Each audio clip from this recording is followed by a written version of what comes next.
Salut Catherine, salut Pablo. Ciao, Salut, ciao. salut.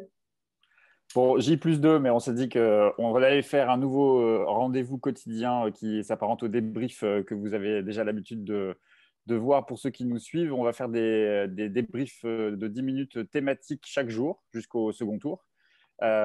Aujourd'hui, on va parler du sujet un peu d'actualité, du sujet brûlant qui oppose Marine Le Pen et Emmanuel Macron et plus largement l'ensemble des Français, parce que c'est un sujet récurrent qui clive beaucoup, celui de la réforme des retraites. Hier, Emmanuel Macron est allé sur les terres de Marine Le Pen, là où il est arrivé qu'en troisième position, pour tenter de convaincre justement sur le terrain social. On se souvient, il y a 2 ans, Macron proposait une réforme systémique de la réforme des retraites. L'objectif, grosso modo, c'était de regrouper en un seul et même régime la quarantaine de régimes existants pour basculer vers un système unique par points, ce qui avait crispé beaucoup de syndicats. On se souvient que le gouvernement sanitaire surtout avait finalement renoncé. Il a renoncé donc au fameux âge pivot qui était fixé à 64 ans pour assurer le versement de pension à taux plein. Et ça, c'est fini. Aujourd'hui, il propose une réforme paramétrique qu'il voudrait mettre en œuvre, dans laquelle, juste que là, il proposait de repousser chaque année de 3 à 4 mois l'âge de départ à la retraite pour aboutir au seuil de 65 ans. Aujourd'hui, Emmanuel Macron vient devant les Français en disant « Je suis prêt à discuter du rythme et des bornes. Il n'exclut pas un référendum. Il pourrait même proposer de reculer progressivement l'âge de départ à la retraite en fixant une clause de revoyure à 64 ans. Je suis prêt à faire une réforme qui ne va pas jusqu'à 2030 si on sent trop d'angoisse chez les gens. » Voilà ce que dit Emmanuel Macron. C'est malin, c'est pas malin? Il va convaincre? Je peux Allez, commencer, Catherine. mais Vas-y, Pablo. ouais, en fait, il s'avère que cette question de la retraite à 65 ans, c'était un des points de crispation dans la dernière ligne droite d'Emmanuel Macron, hein. Il l'avait sorti, en fait, il l'a sorti il n'y a pas très longtemps de son chapeau, hein. Tout le monde était un peu stupéfait lorsqu'il avait annoncé ça en campagne, en se disant, mais comment est-ce qu'il va réussir à convaincre les Français en pleine campagne présidentielle précisément sur cette question-là, qui est une question, en fait, pour moi, qui veut dire pas mal de choses, parce que le problème d'Emmanuel Macron, c'est que on l'a assez dit dans les colonnes de regard et on le lit assez un peu partout. Il a un projet pour la France qui est un projet qui est de nature néolibérale. Or, il s'avère que ces propositions, les propositions néolibérales, ben, elles n'ont pas de majorité naturelle en fait dans le pays.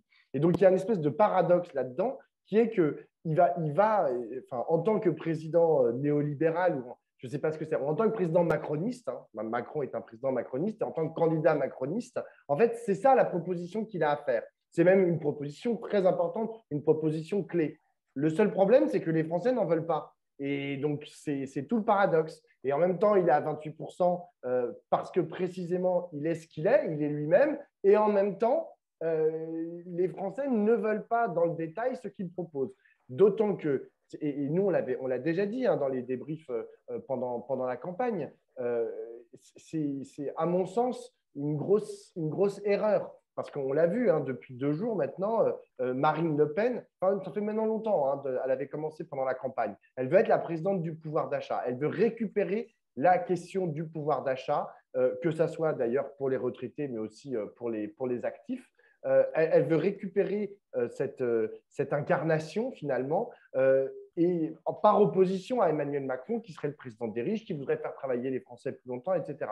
Et quand on voit le nombre de Français qu'il y a eu dans la rue et l'opposition farouche dans l'opinion publique à sa proposition de réforme des retraites il y a maintenant 2 ans, on se demande un peu comment, si jamais il tenait jusqu'au bout en fait sur sa réforme, comment est-ce qu'il allait pouvoir véritablement s'opposer, enfin faire une proposition qui suscite du désir en fait chez les Français. Moi, je pense que c'est tout à fait naturel et normal en fait qu'il revienne sur sa proposition parce qu'il est en train de voir que en fait il n'a pas d'autre choix, sinon il va se faire battre par Marine Le Pen. Catherine, est-ce que véritablement il revient sur sa proposition? Est-ce qu'il n'y a pas un peu de l'esbrouffe quand même dans cette histoire de allez, je suis prêt à discuter, à trouver les sortes d'un compromis pour que les gens qui n'ont pas voté pour moi puissent être convaincus par ma réforme? Et est-ce qu'il n'y a pas le risque aussi de perdre une partie de l'électorat plus à droite, justement, en faisant des petites concessions? Moi, je pense qu'il n'a pas le choix que de faire marche arrière parce que là, il lui faut convaincre quand même une gauche qui est plus haute qu'attendue, et dans cette gauche, l'électorat de Jean-Luc Mélenchon qui est particulièrement remonté sur deux sujets, c'est-à-dire la question sociale et des retraites et la question environnementale. Donc, il va essayer probablement de bouger sur les deux. Alors, est-ce que ça va suffire? Je suis très dubitative sur le fait que ça suffise. En venant là tout à l'heure, j'étais en voiture et j'écoutais une radio. Il y avait un reportage auprès d'ouvriers du Creusot. Il y avait un ouvrier qui était interrogé et il disait, mais enfin, moi, je m'en fiche de l'âge de départ de la retraite. Ce que je veux savoir, c'est combien d'années de cotisation. Parce qu'au fond, tout ça, ça se traduira par une baisse de nos retraites. C'est-à-dire que je pense que ça fait maintenant 3 ans, 4 ans, il y a eu, c'est vrai, depuis 2 ans, l'interruption de l'affaire Covid et ses suites, qui fait que le débat s'est arrêté. Mais en fait, il y a eu quand même un gros débat et où tout le monde a très bien compris que, en fait, l'enjeu de la réforme des retraites, ce n'est pas simplement de faire travailler les gens plus longtemps, c'est de leur faire gagner moins d'argent. C'est-à-dire qu'au moment où on est en retraite, on n'a pas une retraite à taux plein parce qu'on n'a pas assez cotisé. Et je crois qu'on ne dira jamais assez que c'est ça quand même le premier objectif de cette réforme, c'est de faire baisser la part que représentent les retraites dans la richesse nationale. Et donc que les retraités gagnent moins parce qu'ils n'auront pas cotisé à taux plein. Ça, c'est le premier point. Et ce qui m'a frappé, c'est que les gens l'ont très bien compris. Enfin, ils ont très bien compris qu'ils ne travailleraient pas forcément jusqu'à 65 ans. De toute façon, d'ores et déjà, à 60 ans, la moitié des Français sont au chômage ou en pré-retraite. Donc, ça n'ira pas à 65 ans. Mais la conséquence de ça, c'est qu'on n'a pas de retraite à taux plein. Donc, d'une certaine manière, ça rend compte la préoccupation de Marine Le Pen. Mais le deuxième point sur lequel moi je voudrais insister, c'est que pour Emmanuel Macron, en dehors de la difficulté politique de retirer sa proposition qui lui a attiré quand même les bonnes grâces de la droite, hein, il a quand même siphonné Pécresse grâce à ça. Le deuxième point, c'est qu'en fait, Macron prétend avoir des propositions sur le grand âge, sur l'hôpital, voire sur l'école, la petite enfance, et qu'il a l'intention de le faire payer par le fait que les gens travaillent plus. C'est ça son argument, c'est de dire on a des besoins collectifs nouveaux, donc il faut qu'on travaille plus. C'est-à-dire qu'en aucune façon, il envisage une meilleure redistribution de la richesse, une nouvelle distribution de la richesse. Ce qu'il dit, c'est qu'il faut que les gens travaillent plus. Et en ce sens, aussi, c'est assez fondamental pour Emmanuel Macron. C'est-à-dire que c'est presque plus fondamental, à mon avis, cet aspect-là. C'est-à-dire que s'il n'y a pas ça, alors il n'a rien à proposer. Il ne peut rien faire. Il n'a pas de, comme on dit, quand on est un grand économiste comme nous sommes tous les trois, il n'a pas de marge de manœuvre. C'est-à-dire que c'est avec ça qu'il veut faire les réformes ou les améliorations qui sont attendues par les Français. Donc s'il retire ça, il se fait coincé par la droite, il n'a plus rien à proposer, mais s'il ne le retire pas, et 64 ans, là, c'est une blague, hein, surtout que personne n'y croit. Alors, ce qui était marrant, c'est qu'il a dit on pourrait faire un référendum. Bruno Le Maire, il a dit pas de référendum. Il vaudrait mieux un accord avec les syndicats. Est-ce que du coup, pour vous, c'est une main tendue à la gauche et est-ce que la gauche aurait raison de s'engouffrer dans cette main tendue? En tout cas, la gauche, je parle de la gauche politique, mais aussi syndicat, aurait raison d'accepter cette main tendue pour essayer de négocier. Alors, pas négocier un appel à voter Macron, parce que je crois que tout le monde a été très clair là-dessus, mais est-ce que ça les met en position de force justement pour mettre la pression à Macron? Mais en fait, ça dépend de quelle gauche tu parles et surtout de quelle proposition. Oui, d'autant plus que je peux me permettre d'ajouter un truc. Peut-être, Catherine, tu pourras y revenir rapidement parce qu'on a déjà pratiquement épuisé notre temps. Mais quand Delanoë dit ce matin la réforme n'est pas si bonne, parce que Delanoë est venue à la rescousse de Macron ce matin sur Inter, elle dit elle n'est pas si bonne, il faudrait davantage augmenter la durée de cotisation. C'est pour ça que tu as raison de dire ça dépend quelle gauche, parce que je crois que voilà. Non, mais moi, je ne parlais même pas de cette. Macron. Moi, je mettais plutôt en opposition la gauche des partis, en fait, qui se situe dans une opposition claire, nette et sans bavure, et qui n'a pas besoin de négocier, en fait, qui a besoin de faire des propositions alternatives, de s'opposer notamment au Parlement et dans la rue. Et d'un autre côté, la gauche syndicale qui, elle, effectivement, a plus intérêt à négocier. Enfin, de toutes les façons, elle négocie. Enfin, même si on ne lui donne pas beaucoup d'espace pour négocier, la CGT, évidemment, elle va négocier. Et elle est, à mon avis, elle est plus prête à signer pour 63 ou 64 plutôt que 65.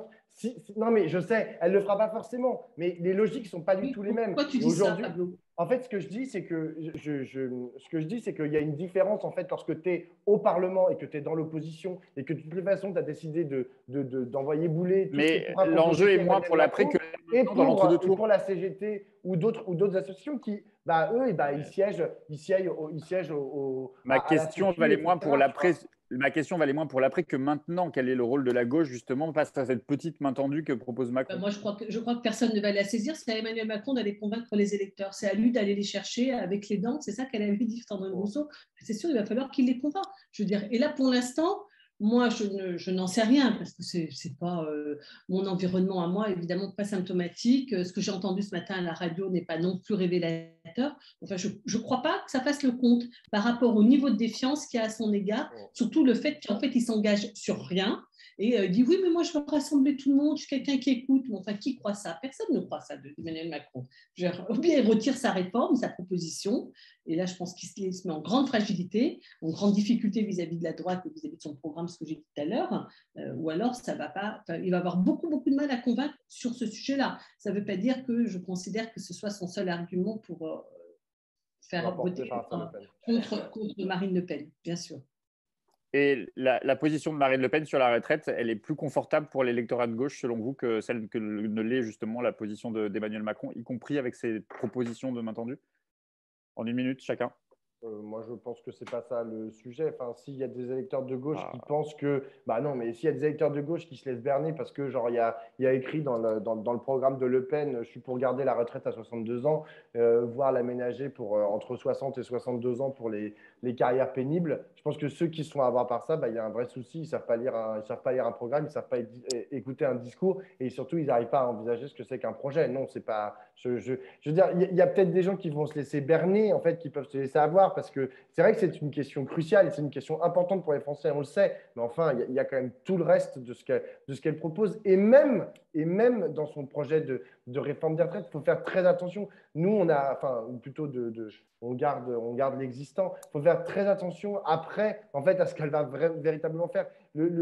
Catherine a mis le doigt sur un truc qui est important, qui est la question de la défiance. En fait, il y a la question du mensonge en politique. C'est-à-dire que, de toutes les façons, aujourd'hui, il y a tellement de Français et de Françaises qui sont persuadés que ce que disent les politiques, ça n'a absolument aucun sens. Ils avancent masqués, comme ils disent, que du coup, même ce que peut dire Marine Le Pen, on en a un peu rien à carrer. Allez, Catherine. Bon, alors moi, juste un tout petit mot sur ça, c'est qu'en fait, je pense que Emmanuel Macron, en reculant un petit peu, c'est-à-dire en disant on peut discuter, etc., d'une certaine manière, il se privera aussi de l'argument qu'il comptait avancer que Marine Le Pen avait changé de point de vue, puisqu'en fait, c'est sur ça qu'elle va être attaquée, Marine Le Pen. Vous voulez sortir de l'euro, vous ne voulez plus sortir de l'euro, vous voulez sortir de l'Europe, vous ne voulez plus sortir de l'Europe, vous voulez la retraite à 60 ans, vous la dites à 62, donc au fond, ce n'est pas ce que vous voulez. Et d'une certaine manière, Emmanuel Macron, il vient de faire quelque chose qui va affaiblir sa position. C'est-à-dire que pour moi, ce n'est pas forcément, s'il s'en tient à ça, c'est-à-dire s'il s'en tient à dire 64 ans négociables, etc., et je vais rétablir les critères de pénibilité dans mon droit rêvé. Quoi. Le mec, il les a supprimés en arrivant. Non, mais il a supprimé le critère de pénibilité pour les mecs au marteau-piqueur. Il faut se rendre compte du niveau de cynisme du bonhomme. Quoi. Bon, s'il s'en tient à ça, je pense que ça ne va pas être suffisant. Allez, à suivre. Il nous reste encore quelques jours. À demain. À demain.